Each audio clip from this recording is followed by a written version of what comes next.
It's more than 2 weeks before Charleston Mayor Joe Riley steps down as mayor forever. In this special edition of Quintin's Close-Ups, I sit down with him one last time, one-on-one. Well, you know, as we sit here right now, people are wondering, 2 weeks out before you leave office for the final time, what is going in your mind?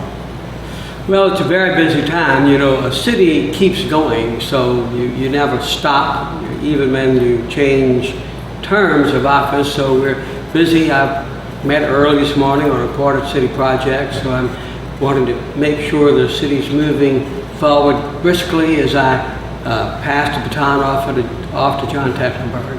And meeting with John Tecklenburg and Mayor in November was what? Yeah. Well, there was runoff in late November. Right. Yes. What was it like meeting with him for the first time after being elected?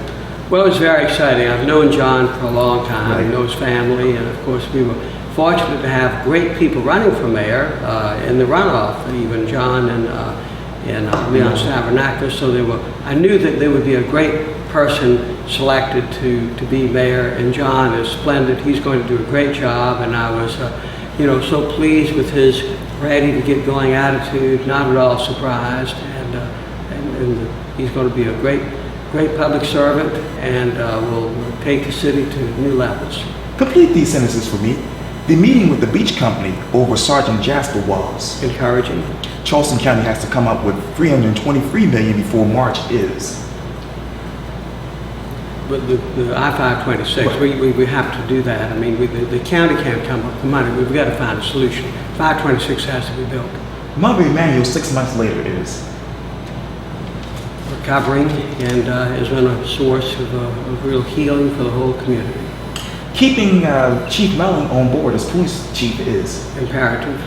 Let me refresh your memory. It was last week.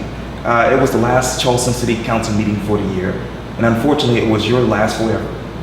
And I'm wondering, as you create the scene, as you left this office to go across the street to the council chambers, where were your heart and mind?